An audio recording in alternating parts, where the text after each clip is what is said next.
Good evening, everyone. Welcome to the December 10th, 2020, 7:30 session of the Acton Agua Dulce Unified School District Board of Trustees. We've just returned from closed session. Thank you for being patient. We're a little bit late going in.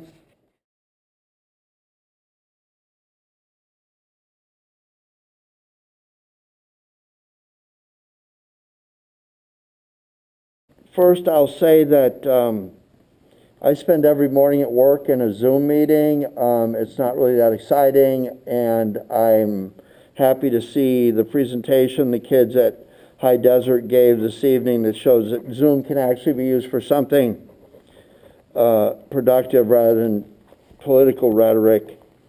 You know, I was just thinking, is the power ever on? It's on right now, but it seemed to me I was driving down Escondido. I know the power was off. There was no wind. So I'm sitting here going, okay, you can't go to school.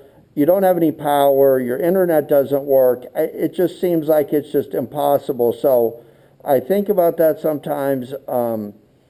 This pandemic has disassociated us from the school sites. I used to be able to go to sports events. I used to be able to visit classrooms and all that kind of thing, and it just seems that the purpose of what we do sometimes gets disrupted simply because we don't have access, and then you throw on people turning the wind off anytime that, anyway, I won't get into that, but guys, thanks for hanging in there, and it seems like challenges are piled on.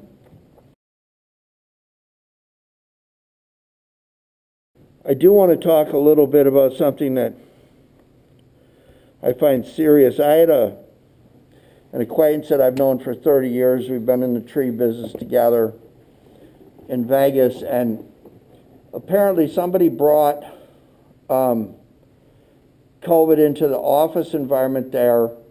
There were 8 sales reps. They all ended up with it. They all ended up taking it home. Some of them did better than others, and my friend buried his wife after 12 days of illness.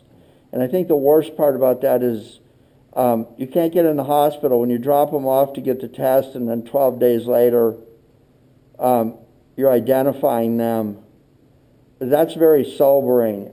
And so everybody that's doing what they need to do to social distance and keep themselves healthy and to make sure that others are healthy with these masks and stuff, I so appreciate that. It's very upsetting.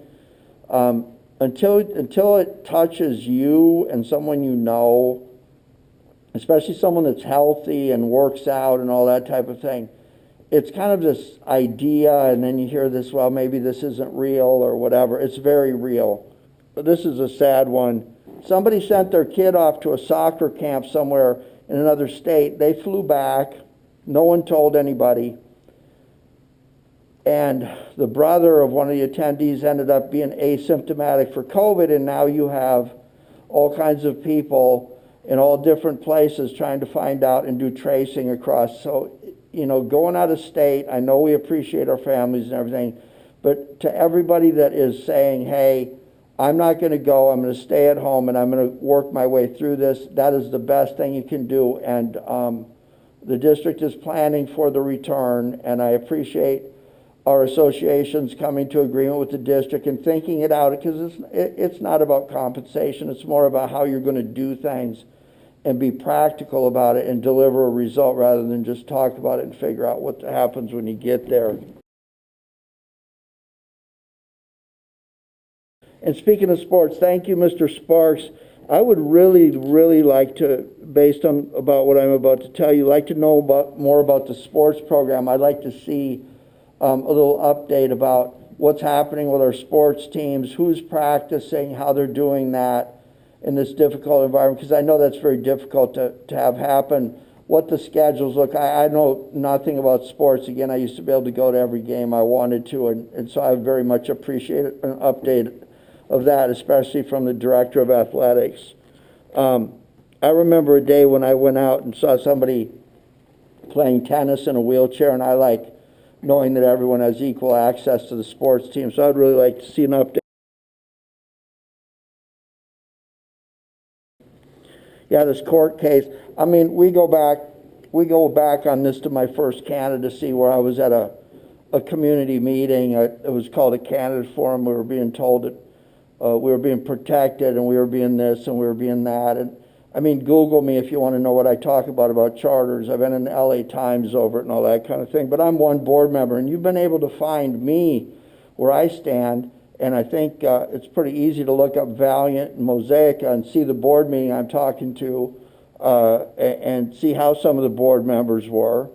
But fast forward, I am a government employee. I know how taxes and fees are funded. I've said 100 times, I do not expect that the taxes I pay or the money that's give to send my child to school is going to be spent in San Bernardino County. And when you do that, sometimes things happen. And that court case, one more time, I've been doing everything I can to let everybody know for years. But that court case is number SD 266439. You can get on the internet, you can find it. You can call the San Diego County DA's office. You can look in the San Diego newspaper, it's all over. Anyway, inform yourself. But you cannot walk off with $50 million worth of educational funds and go hide in Australia. The DA comes after you. And it's very odd that the DA in this case and the judge in this case handle the civil end of it and the criminal end. So you'll find superintendents who didn't have enough money, and I will tell you, Mr. Fox has set up here every year, write to your people, write to your senators, write to your assemblymen, ask them for adequate funding, especially for small school districts. That's really the issue. But at the end of the day, they want money back, and we cannot discuss what that is right now. We're in no area to negotiate. The judge will tell us what to do. You have one superintendent who bought school buses with the money, the extra money. I don't know that that's a crime. I think kids deserve buses. But at the end of the day, that superintendent is under criminal indictment for felony misappropriation of public funds. I don't know how much more it can get messed up to the point where somebody in San Diego County is making state and federal level decisions about charter schools. We have plenty of fine charter schools.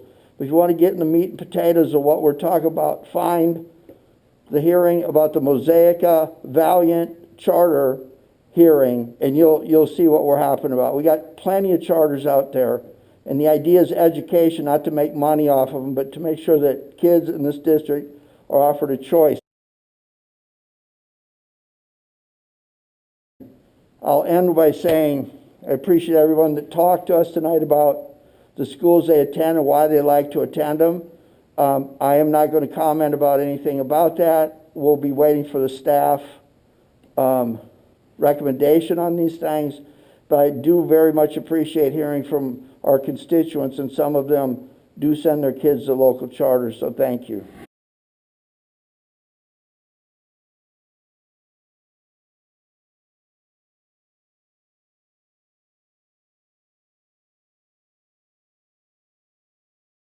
Dawn, would you say that I'm familiar with this campus in particular?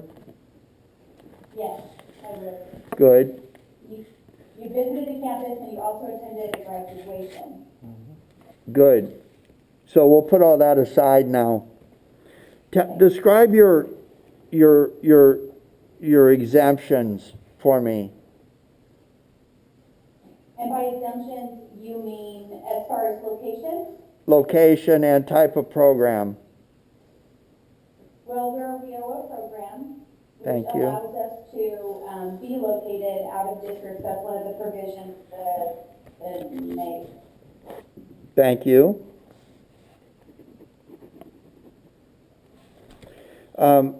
Would you say that your mobility rate is... We also have a letter from the which is Dulce. One more time on that. Sorry, we also have a letter from the superintendent of the Angela Family Union High School District, David Vieira, who says that they're aware that we're located in their district and that basically that's paid by them. Imagine that. Would you say that your mobility rate is more sometimes a product of the circumstance of the student? So our mobility rate has a lot of different factors. We have a lot Yes, Thank you, Dawn. Dawn, would you say that your offering is unique?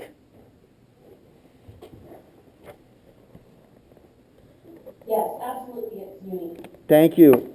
Would you say that your offering provides a venue for graduation that might not be possible elsewhere or nearly impossible without the supports that are unique that your venue offers?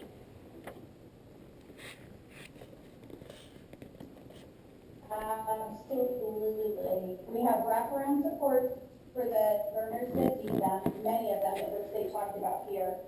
And we also provide compass way to meet your graduation requirements. It's pretty unique. They have a lot on the East Coast, and Malika and her team have courageously rolled that out of their school, and it's fabulous. Thank you. I want to talk a little bit about 1505. You don't offer a big enough enrollment at that school for you to steal $50 million and run off to Australia, I take it. No, we don't. Imagine that. Then there won't be any questions about why I might approve you or not.